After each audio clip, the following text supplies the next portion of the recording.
Bienvenue sur Le cinéma est partout.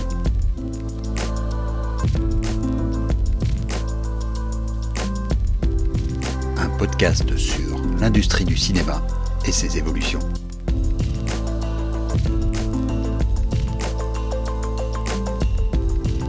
J'ai déjà parlé dans une précédente chronique de ce projet, encore un peu farfelu, de faire écrire un scénario de film commercialisable par une intelligence artificielle. Les deux auteurs de ce projet, Stephen Follows et Eliel Camargo Molina, n'ont pourtant rien de farfelu. Le premier est un spécialiste de la donnée sur le cinéma et produit régulièrement des analyses chiffrées sur une foule de questions liées à l'industrie audiovisuelle.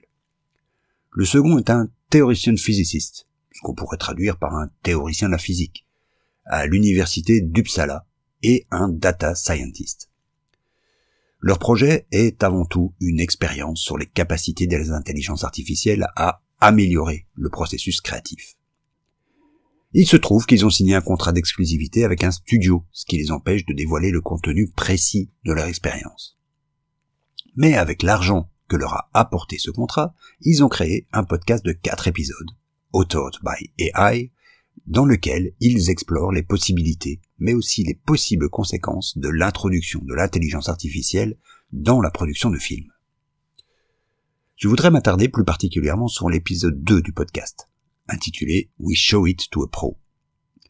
Dans cet épisode, ils interviewent Dave Reynolds, qui a été entre autres scénariste de films chez Disney et Pixar. Follows et Camargo Molina y font une démonstration de leur méthode de travail avec GPT-3. Ils lancent un pitch, demandent à l'algorithme de leur produire un court synopsis.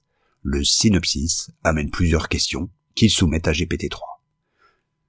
Les réponses en soi n'apportent rien de vraiment probant, si ce n'est, à un moment, un jeu de mots, ce qui ne lasse pas de troubler.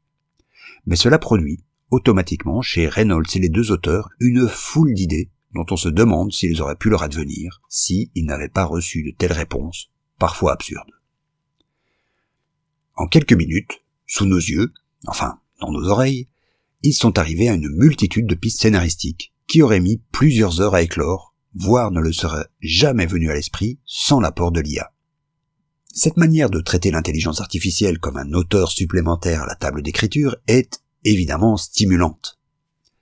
Mais la première réaction de Dave Reynolds va dans un tout autre sens.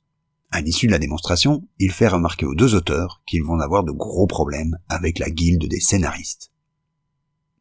On pense immédiatement à une réaction corporatiste, un brin passéiste, où les auteurs de scénarios prendraient peur, comme tout le monde dès qu'on leur parle de progrès techniques, d'un grand remplacement par des machines. Mais la remarque est en fait plus subtile que cela. Le problème n'est pas seulement de savoir si les IA vont prendre le travail des scénaristes, mais de savoir à qui appartient vraiment le travail qu'il remplace. Qui est l'auteur des idées produites par l'IA? Le concepteur de l'algorithme? Le studio qui en aurait acheté la licence? L'opérateur? Ou l'auteur qui aurait rebondi sur une réponse donnée par l'IA? Et dans ce cas, dans quelle mesure celui-ci en est-il vraiment l'auteur?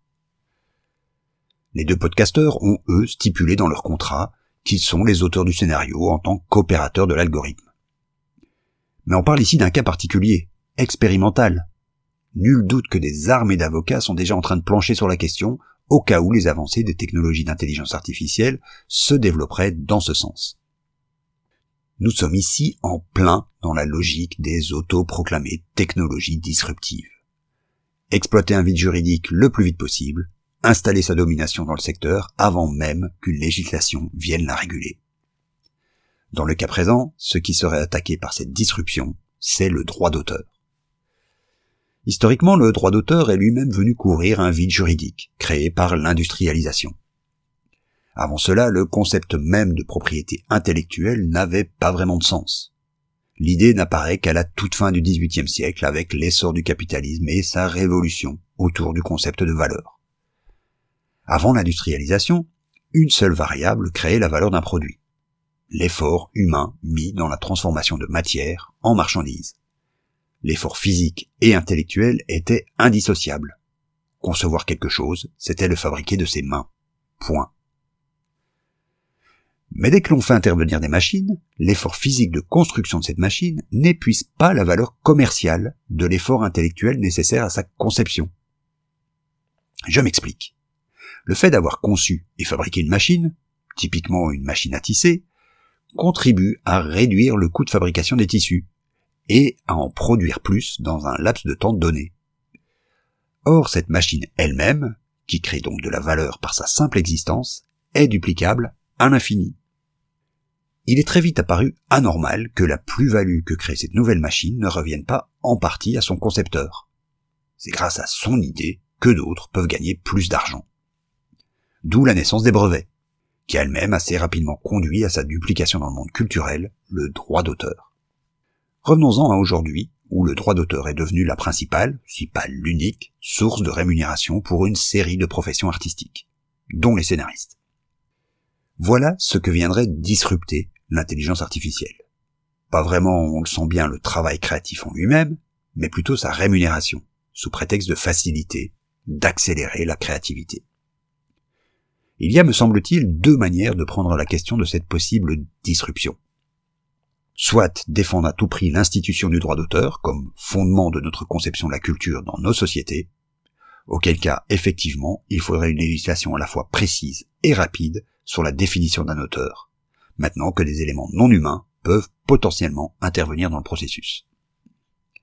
Soit on peut se dire que le droit d'auteur est de toute manière un modèle à réformer, issu d'une vision passée de la rémunération du travail artistique. Car, il faut bien le reconnaître, la question de la gestion de ces droits est devenue depuis longtemps éminemment complexe, administrativement pachydermique. Et il est de notoriété publique que des millions, voire des milliards d'euros ne sont pas redistribués ou sont redistribués à d'autres ayants droit. La plupart du temps par simple méconnaissance de la part des artistes des arcanes complexes de la gestion de ces droits. Oui, mais la remplacer par quoi?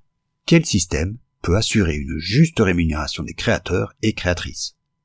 C'est une question politique, bien évidemment, et vous n'obtiendrez pas le même type de réponse de la part de la gauche ou de la droite de l'échiquier. Pour ma part, je pense que ce nouveau coin enfoncé dans nos petites certitudes sur le fonctionnement de notre industrie apporte un nouvel argument à la cause du salariat des artistes.